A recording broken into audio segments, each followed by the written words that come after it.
Today we are here to know about Guru principle.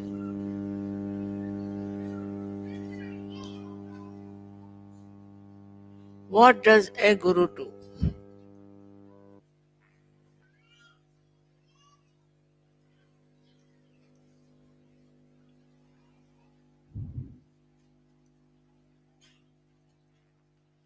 Whatever you have, all the precious things within you, he discovers them for your knowledge. Actually, it is all there. Everything. All the knowledge, all the spirituality, all the joy is there. Right time.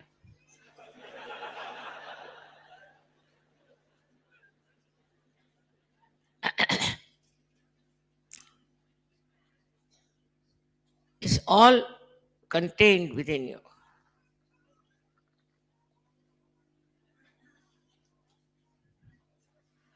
Only thing the Guru does makes you knowledgeable about your knowledge, about your own spirit. Everyone has the spirit within himself. Everyone has the spirituality within himself. There is nothing that you get from outside. But before getting this knowledge, you are dealing or you are living in ignorance. In that ignorance, you do not know what treasure you have got within yourself. So the Guru's job is to make you know what you are.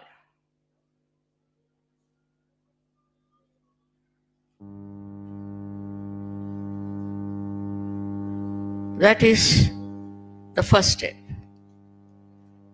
that it starts, that awakening within you, by which you know that you are not this outside world. This is all an illusion. And you start getting enlightened within yourself. Some people get full light, and some people get it gradually. Essence of all the religions is that you should know yourself. Those people who are fighting in the name of religion, you have to go and ask them. You have to inquire from them. Did your religion make you know yourself?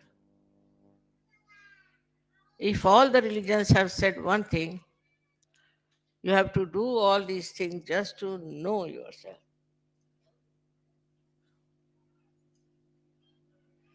But people get into rituals. They think that doing all these rituals, they are near God. They live in ignorance, absolutely, about themselves, and day in and day out work out something which has nothing to do with yourself.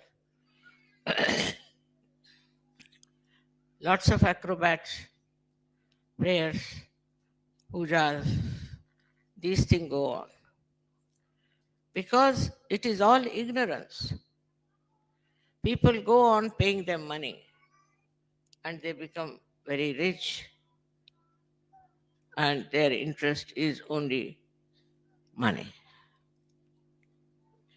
They want to take all your money absolutely, and make a fool out of you. They pamper your ego. With pampering of that ego, you just start drifting into the ocean of illusion and you are drowned into that illusion, thinking that you are very religious and you are just in connection with God, which you are not. To know God, you should know yourself first. Without knowing that, you cannot know God. That's essential that you should know yourself. But when you know yourself, you know partly. The experience is not sufficient. The knowledge has to come. And the Guru gives the knowledge about yourself. Now you have to tally it. You should find out whatever your Guru has told you. Is it true or not? Is it correct or not? Or is it just another illusion? Now, in this ascent, people get into lots of problems. First and foremost is the ego problem, especially in the West. Ego stands up and you start thinking you are great, you're better than others, and there's something special about you. This ignorance is more dangerous than the worldly ignorance, I think. Because in the worldly ignorance, you do feel the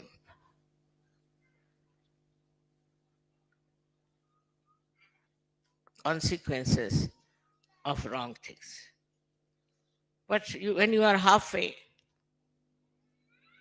when your ignorance is that about yourself, when you are going to a higher realm, then one should always understand that you cannot have ego. Then what starts is introspection.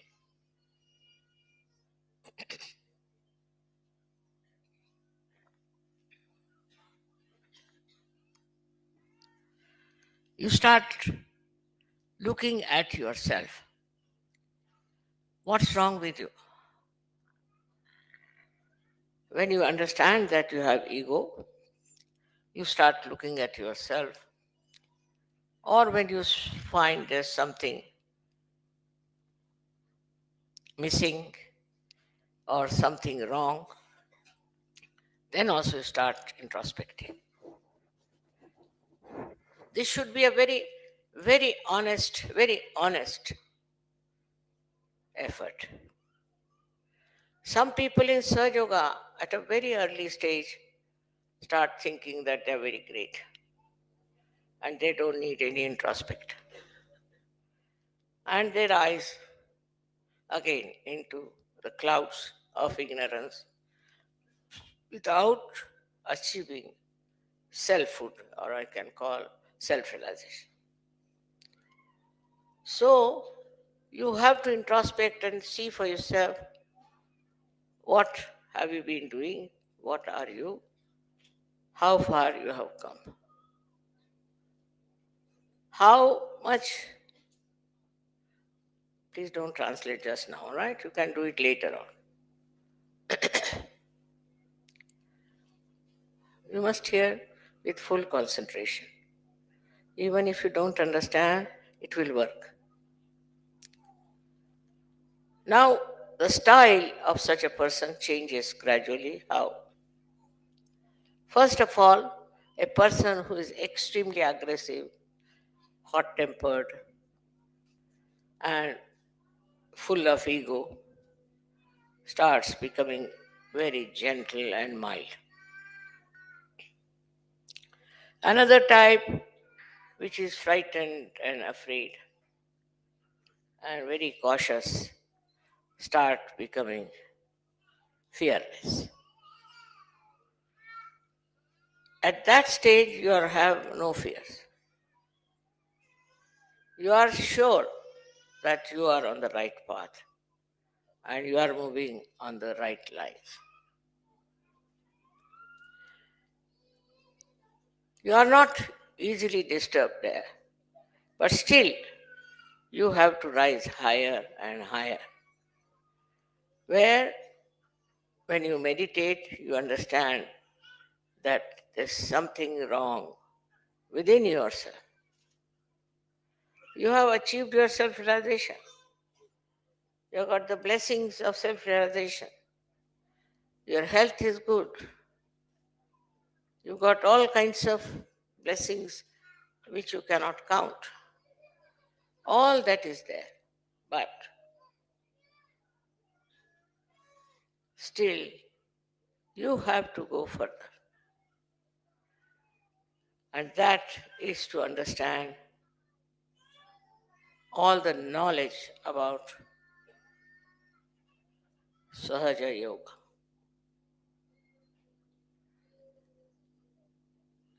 You have to understand through your mental capacity, first to begin with, and then you have to verify how far it is correct, how far you have understood it, how far you have worked right, how far you know. And when you start seeing yourself, you start entering into the realm of bhakti. You become a mild person, become a sweet person. You don't talk too much. You don't harass anyone. You are a very pleasant person, very gentle, very understanding. This person has to verify how he is behaving towards others. Now the attention starts moving from one self to another, and you start seeing how you behave, how you love, what is the quality of your compassion. When you love somebody without any expectations, just love, then you are absolutely dedicated to that person. Absolutely. You just obey. You will do anything for that person. If there is this love which you call as surrender, this is just the love. Surrender is nothing but the love. And that love, which is extremely joy giving, this bhakti starts, this dedication starts, and you are cleansed by that bhakti. All the bad qualities you have, you can call them, all the deficiencies you have, all the problems you have, you understand and you get over it. Now, if you see somebody with the same qualities, with the same troubles, you, in the love of that person, try to tolerate. Such a person just tolerates.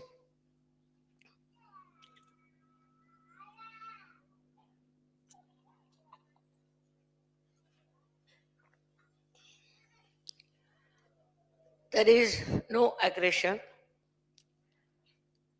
and these people forgive.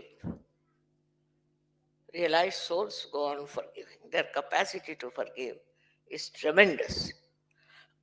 They do not bear any malice against anyone. They don't have any anger about anyone. They just go on tolerating and forgiving and forgiving.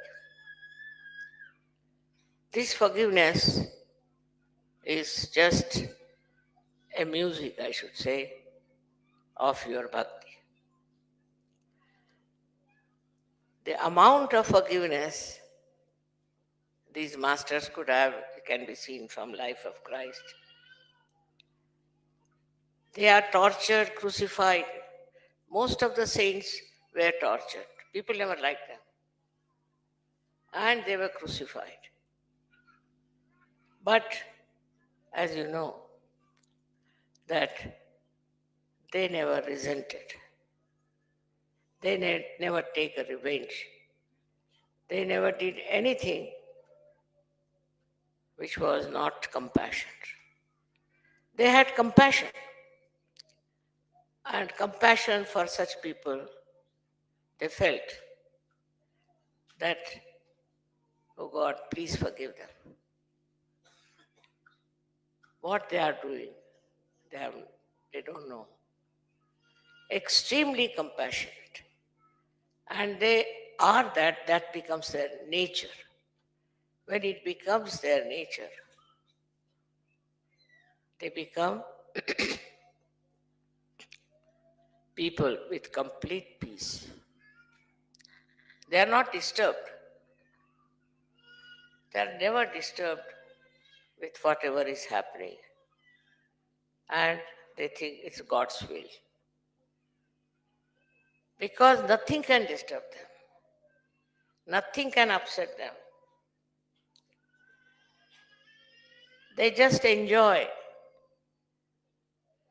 their devotion. Devotion to their guru, maybe devotion to God.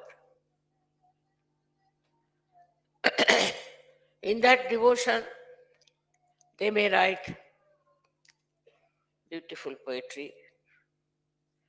They may go on dancing. They may go on singing. Because the peace is within and they are enjoying themselves. When they are alone, they are never alone. They enjoy themselves. They know that we are one with the divine and the blessings of the divine angel. Another thing is they never take to artificiality. They are never worried, never upset. They are neither futuristic nor think of the past, but they are in the present. When they are in the present, they are absolutely silent. If there is any problem or anything happens to them, they immediately go into thoughtless awareness. That is what their capacity is. To become a guru, you have to develop that personality, not to be bound by anything. I'll tell you my own example. I never hurry.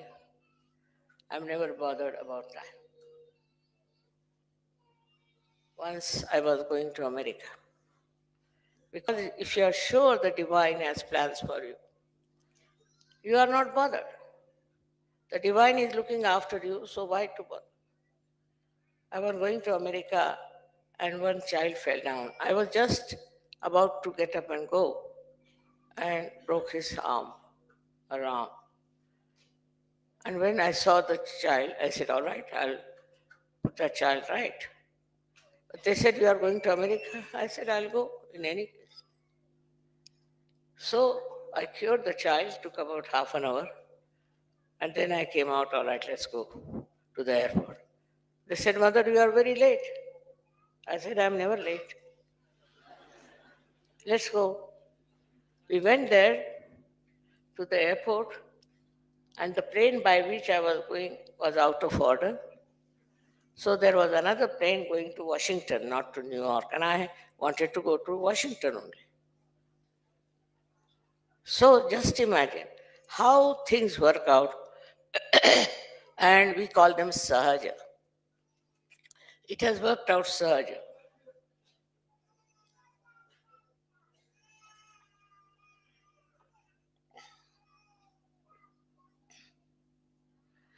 That means it's effortless.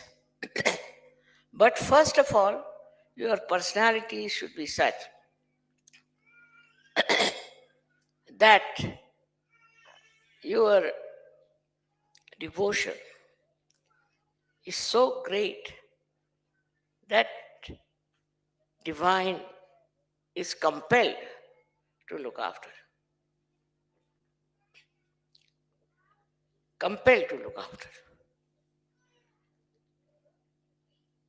You have to understand that divine force is around.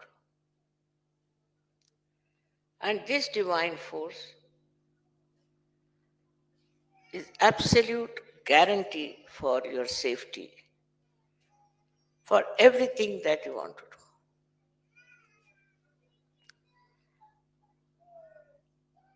do. You can say that, Mother, you are very powerful. You can become also very powerful if you get completely dedicated to the divine work. You will also have all the powers, and the divine will provide all the necessary work that you want to do, necessary time that you have to have. Everything is provided by the divine. But the compassion, when it extends from other people to God or to divine person or to your guru, then it becomes very easy to live, very simple to live, no complications. Everything is sorted out, and you are not bothered about anything. Just close your eyes and things work out. Everything works out as if that's your will, but you don't have to will it, don't have to think about it. It just works out. The divine looks after everything, looks after your comfort, looks after your health, everything. And this divine help you do not seek, you do not ask for, but you are a personality for which the divine is responsible. You are a special responsibility of the divine, and it knows what is good for you and what is not. It's an example. I can give many where supposing I thought somebody is coming to meet me, and people told me, Mother is very negative. He will never come. He'll never come. All positive things will happen, and if negative things take place, then you begin use your compassion. If it is negative, you use your compassion and you solve the problem. You can solve the problems of your own, of your surroundings, of your community. So now you have got your self-realization. How far you have gone in that, I don't know. I have a complaint about women so many ladies that they don't meditate, that they are not looking after themselves. They are not realized souls. And that's why many men want to divorce them, because they think these women are good for nothing. And some men also are like that. To solve this problem, you have to have compassion. And you have to, somehow or other, with compassion, you should win over the partner of your life. After all, men are much more busy than women are. But women indulge into so many other things. They have to look after their family, their children, their everything. And their mind is involved into all such mundane things that they have no time to meditate.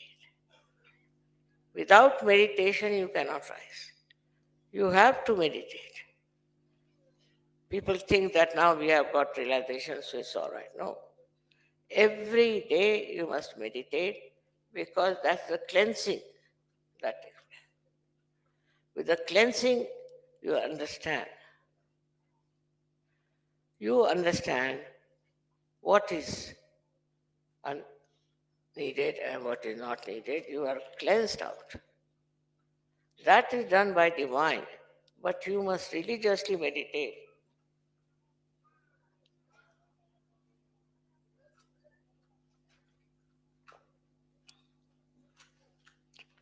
Gradually, you will find your meditation will become very deep. You will become very, very deep, and your powers will start showing.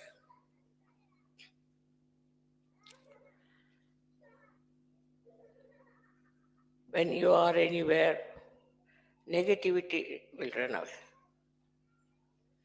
All sorts of problems can be solved. Whatever you want to do is available to you.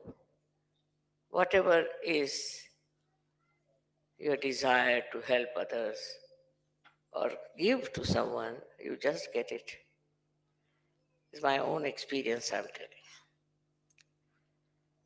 You have to meditate at least 10 minutes every evening and morning about 5 minutes with complete devotion, with complete admiration. I've seen some people have such bhakti, such devotion, which is shraddha, is higher than bhakti, that it becomes part and parcel of your being. It just envelops you completely. When you have that shraddha, it's very miraculous. It works so many miracles. It's true, some people were cured only thinking of me, is a fact. But that doesn't mean that they had the shraddha of that level. But that means that they have to develop shraddha. Now, how to develop a shraddha, which is a natural light of the spirit? Because people are trying very hard to develop shraddha.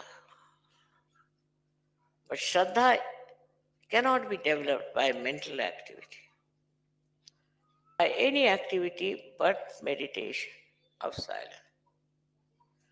If you do the meditation, I've always told you to do meditation. I immediately know a person who has been meditating and who has not been. They'll come to my puja, all right, and they'll talk about Sahaja Yoga. They'll go out and do it for popularity. Many people are like that. They go out and for popularity they work it out. But inside, they have not yet traced their own self.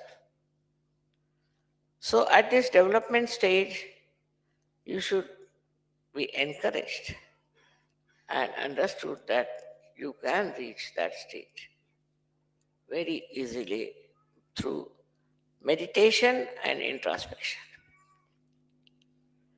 With introspection, you will develop a new quality of understanding that you will find solutions to things. That is another quality a person who is a realized soul has. It can find solutions to all your problems. It can, he can suggest what is the way you can be helped. Then a kind of a brotherhood out of the Shraddha develops. You may be giving big lectures on Sahaja Yoga, you may be doing all kinds of things. But unless and until you have Shraddha, you cannot rise. And this Shraddha is a kind of a love within you, I should say, which spreads like gentle fire, which doesn't burn, which doesn't give heat, but cold, beautiful breeze like feeling within, which makes you understand. You will never talk ill about a Sahaja, never. I never listen to anybody who tells me something against Sahaja. Up to a point. When it is a collective complaint, then I'm a little bit bothered and I talk about it to the leader. But otherwise, if one person comes and tells me this and this, I just tell that person to introspect yourself. It's not so. Finding faults with others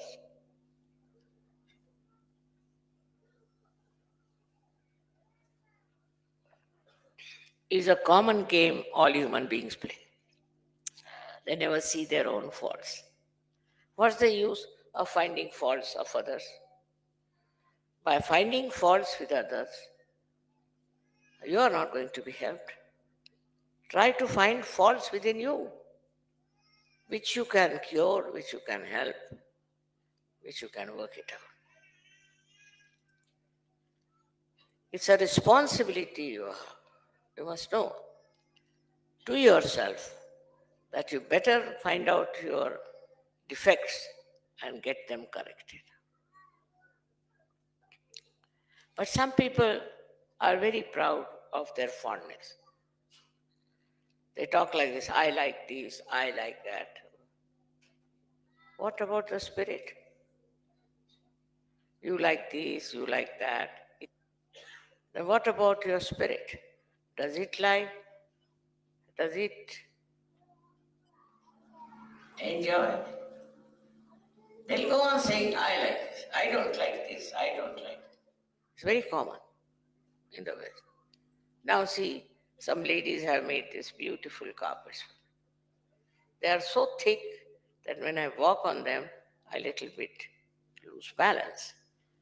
But the love with which they have made makes me so joyous, so happy, that you can't imagine what I feel about them. This joy, this ocean of joy is within you. And when it starts stirring up, it doesn't torment you.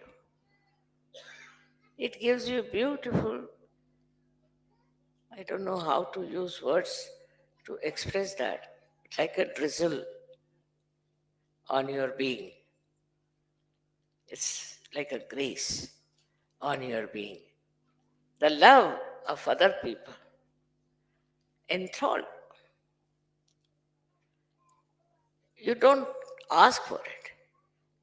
But if you see a person who is very loving and kind, there is real friendship in that kind of relationship. But talking ill about Sir Yogis is very wrong. And then talking to everyone that this is wrong with this person, he had done this, he had done that, is very, very wrong, and creating a collective feeling against the person instead of helping that person. Always people are in trouble.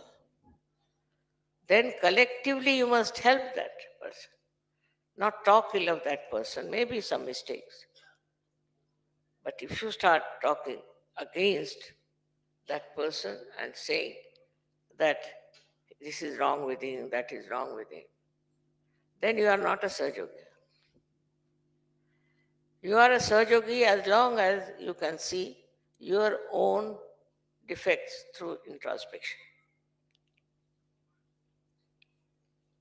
Now, many of you have, I should say most of you, have got your realization. You had the experience. But some of you don't have the knowledge. That knowledge you should acquire and verify whether that knowledge is really there or not.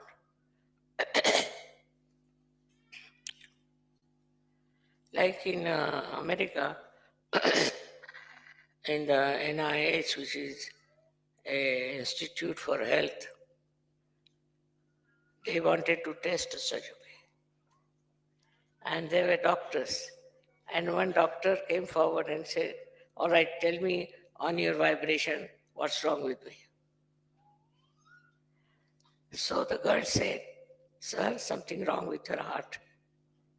And he said, it's correct, because he has had a bypass only 1 month back.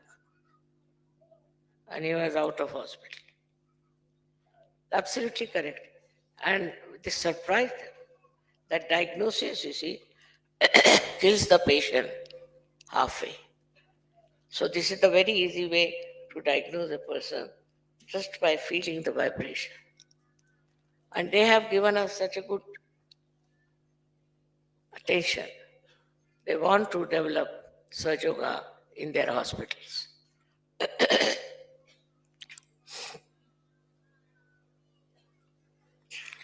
So you should also testify yourself, examine yourself, and find out about yourself what are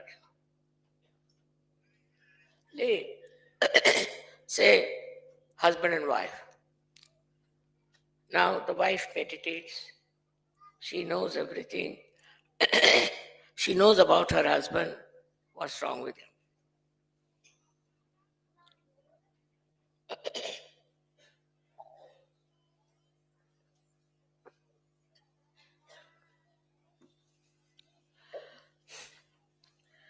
And she doesn't tell him. She tolerates. She doesn't complain. She doesn't ask for it. She just tolerates. And this tolerance convinces the husband that she's a higher personality than himself. He may be anything, but he then understands that this is what she has achieved, a great personality. We have so many imperfections, especially morally in the West. People are really, I tell you, like a snake has bitten them. The things that people do here never come into the minds of people who are not developed. So development meant all kinds of abandonment, all kinds of vagabond temperament. And they think they are very free, they can go about and enjoy. This style is very common, but you just judge yourself. Are you one of these type, or are you one of the people who are higher than you in their ascent? It's a process, I must confess. It is not just you get to that point. Sometimes even very new Sajogis are better than very old Sajogis, but because they had a very strong desire. What are we seeking? We should understand why were we seeking? Because we wanted to know ourselves. Somehow we knew that we have to know ourselves, and we did not know. So we seek, we seek, we do all kinds of things, I mean, all wrong things also in the name of seeking. But it is this seeking brings you to Sahaja Yoga. Then you have to get your self realization, which is very easy through Kundalini. Kundalini works out most of the things. Most of the things. Like somebody told me that overnight she gave up drinking and smoking. Overnight. I mean, I don't tell that. I never say that. But just overnight she gave up. And she said, I was very particular about my hairdress, and I used to make my hairdress in a different manner, going to the hairdressers, spending so much time with the beautician, this, that. She said, I gave it up. Also, though she said, I used to wear dresses which were not very moral. Then I started respecting my body and I started wearing proper dress. All this knowledge comes to you. Spontaneously, it is within you because it is all your own. Also, if your guru tells you, you are guided. Guru's job is to guide people. So, at this juncture, what is lacking? What is lacking in Sahaja Yoga?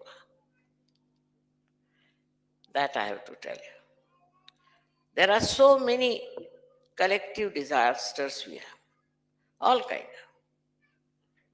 We had many earthquakes, we had many floods, rain, then the mud came down like a river, and so many disasters in the world, and Sahaja Yogis are saved from that. All the Sahaja Yogis are saved from that, no doubt. But after being saved, what is your understanding? What do you know? Why these disasters are coming? Because Sahaja Yoga is not very collective. It has to become very collective. It has to spread much more, all over. It has to go to many people, which we don't do. We are at a standstill or little bit, we do it. But go all out. Look at Christ's 12 disciples. Of course, the people went into wrong things. But how they worked and how intensively they did it. That intensity, if you don't have, and if you do not completely dedicate to the spreading of Sahaja Yoga, then collective problems cannot be solved. You are busy with your only daily mundane things and your other jobs and everything. So, right, in Sahaja Yoga, no objection. But you should have your attention more on to this side of life, that what are we doing for the collective? Are we talking about it? Are we spreading Sahaja Yoga? Are we making people know about it? I was surprised once I was coming by train and a lady sat next to me and it had a very bad vibration.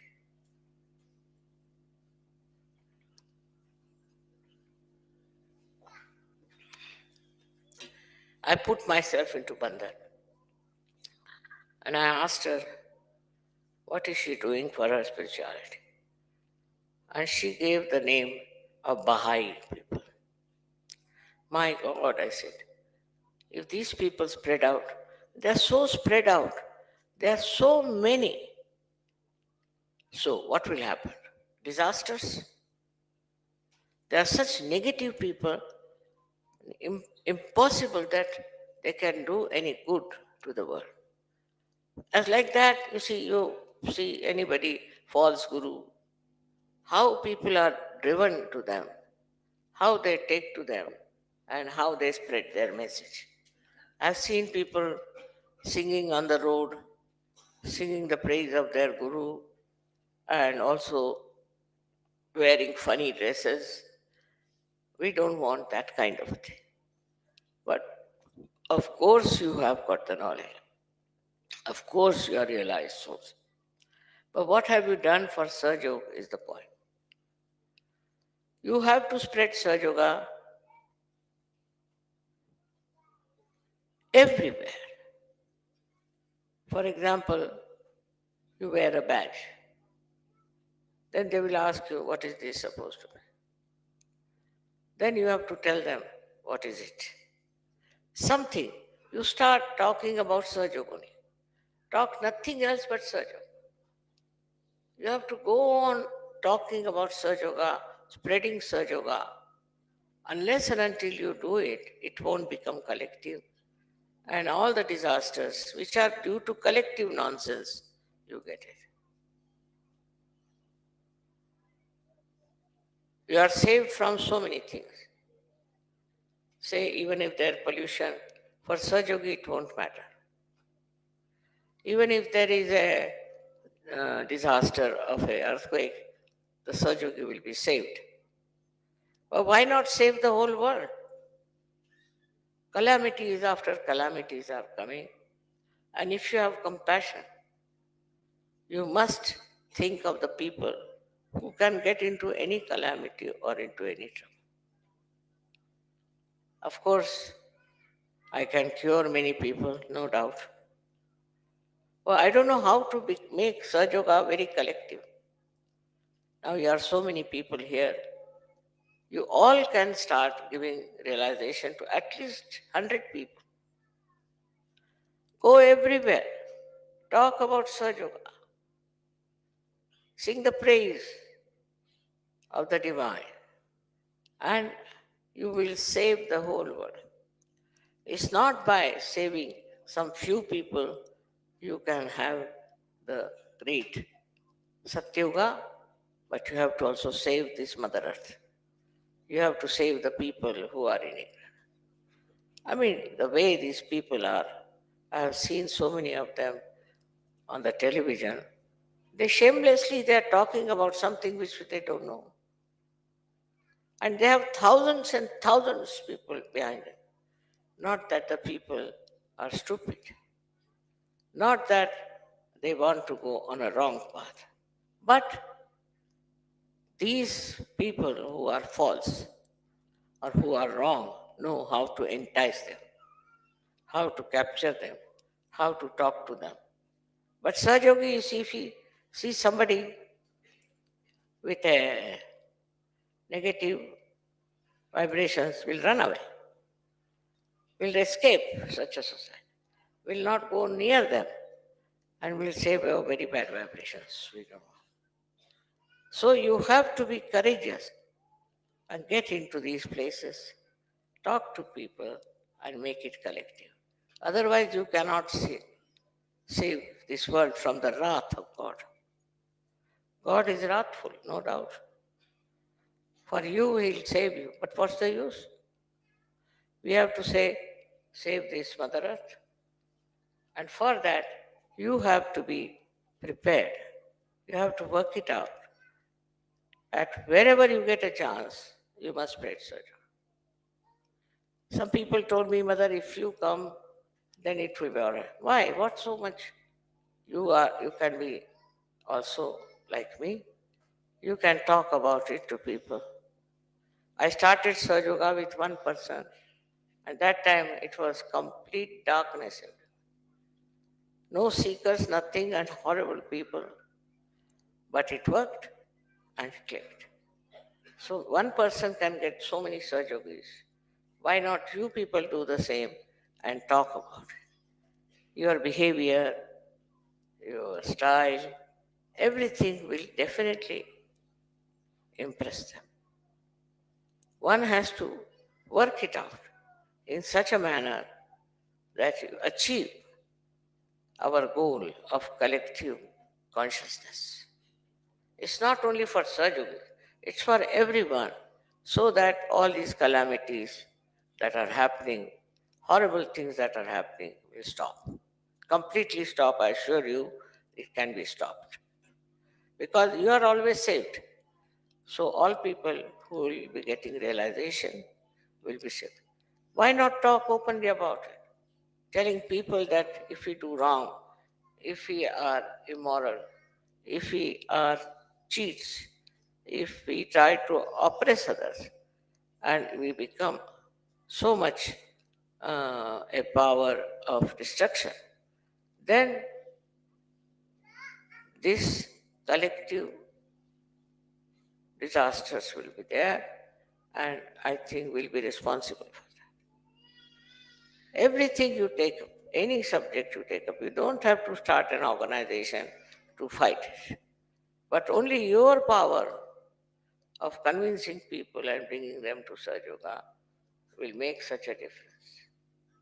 I hope you'll understand as a guru what you have to do. As a guru, there are so many things. And as your character, yesterday as they showed, how Lao Tse has written about the masters, how they were above it, above turmoil, about jealousies, about talking loose. They are so great. They are the masters, and they will be the masters, and you will be the gurus if you try to do that. This is what you have to achieve. I know some have achieved it, but most of you have to achieve with compassion and love. May God bless you.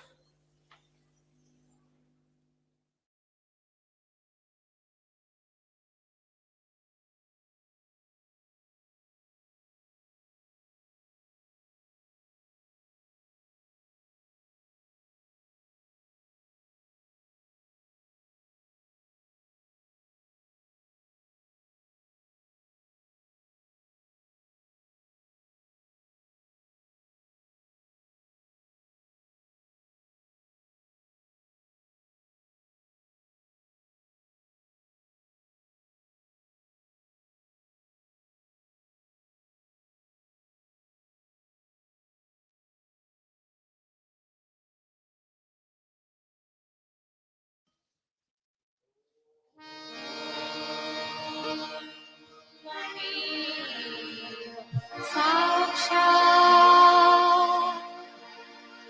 Shri Mahalakshmi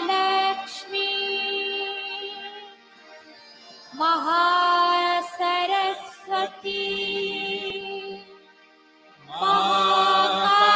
Mahakali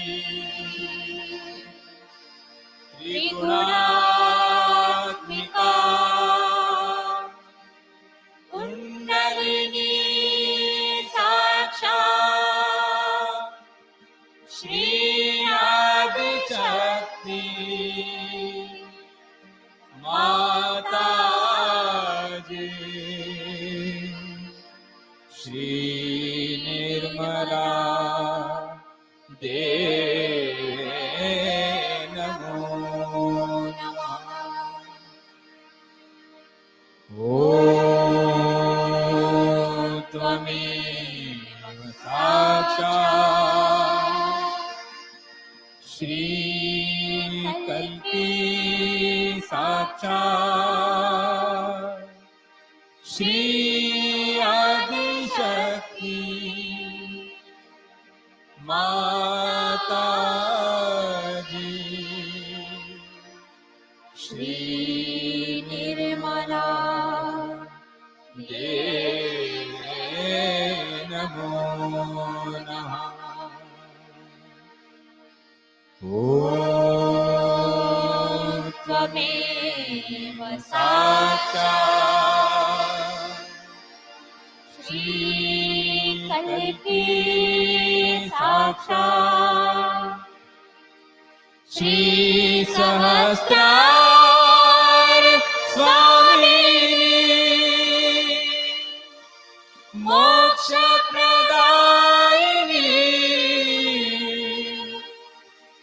माताजी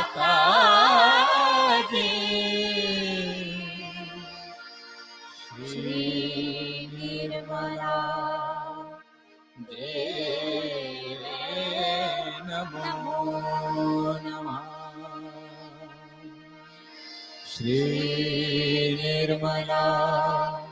देवे नमो नमः। श्रीनिर्मला देवे नमो नमः।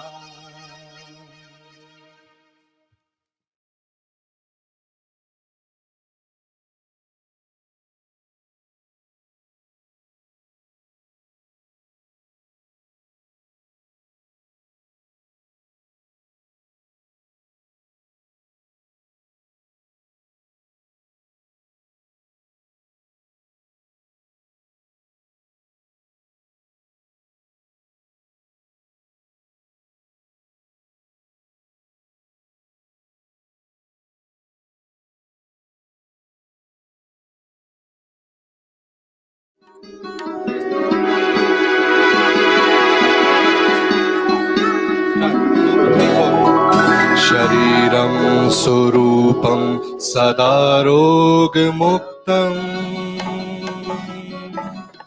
यशाचारुचित्रं धनं मेरुतुल्यम् मनश्चेलगं गुरुरोरं कृपाते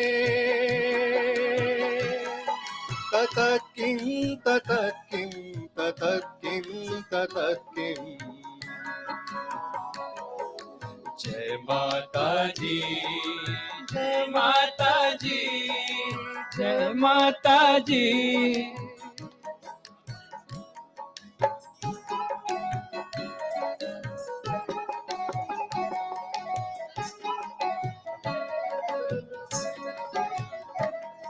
कलत्रं धमं पुत्रपौत्रादि सर्वम् कलत्रं धमं पुत्रपौत्रादि सर्वम् गृहं बन्धवा सर्वमत्ताधिजातम् मनश्चेलकं गुरुरोरं कृपाते ततत् किं ततत् किं ततत् किं ततत् किं।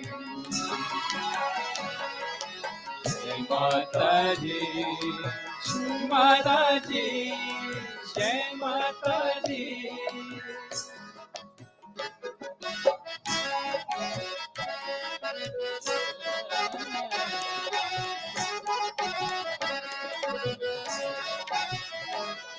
शतङ्गादिवेदो मुखे शास्त्रविद्या कवित्वादिगाढ्यं सुपाद्यं करोति मनश्चेलकं गुरुरोरं कृपाते ततत् किं ततत् किं ततत् किं ततत् किं। श्री माता जी, श्री माता जी, जय माता जी।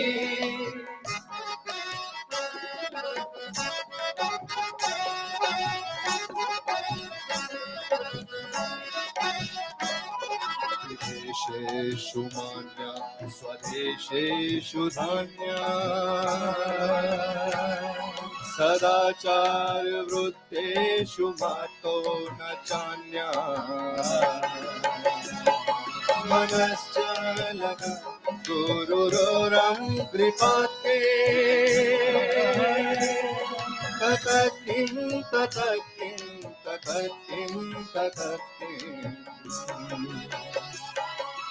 जय माता जी, श्री माता जी, श्री माता जी।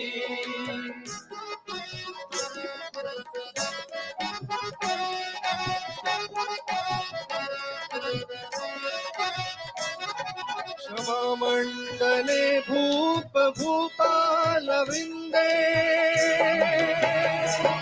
क्षमे मण्डले भूप भूपालवृन्दे सदा सेवितं व्यासपादारविन्दम् मनश्चेलकं गुरुरोरं कृपाख्ये ततः किं ततः किं ततः किं ततः किं जय माता जी, श्री माता जी, जय माता जी।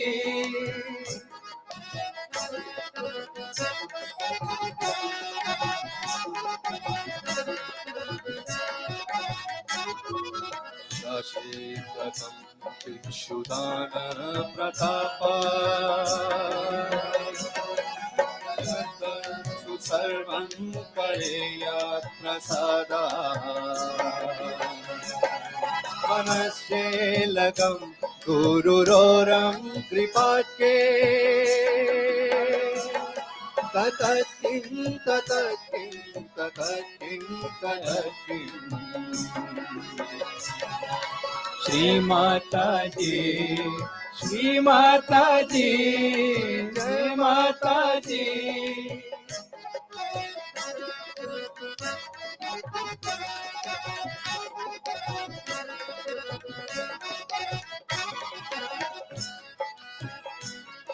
न भोगे न योगे ववाजे मेधे न भोगे न योगे ववाजी मेधे न कान्ता सुखेनैव वित्तेषु चित्तम् मनश्चेलकं गुरुरोरं कृपाख्ये ततः किं ततः किं ततः किं ततः किं जय माता जी, श्री माता जी, जय माता जी।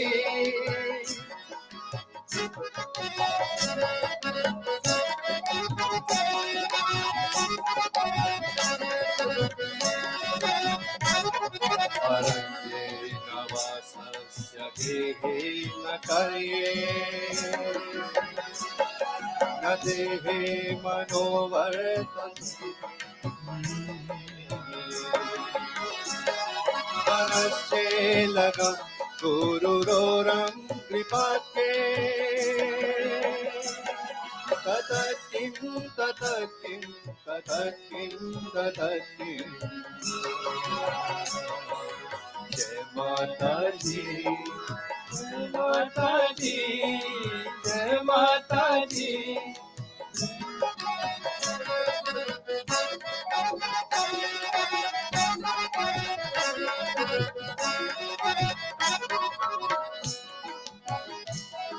गुरुरोष्टकं ये पठेत् पुण्यदेहि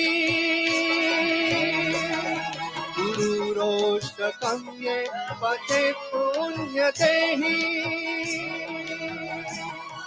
यदि भून्पति ब्रह्मचारी च गेहि लभेद्वाचितार्थ पदं ब्रह्म संज्ञम् गुरुरुक्तवाक्ये मनुयस्य लग्नम् मनश्चेलकं गुरुरोरं कृपाख्ये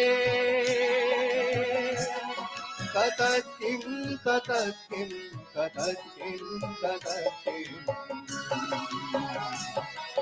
जय माता जी, जय माता जी, जय माता जी, जय माता जी, जय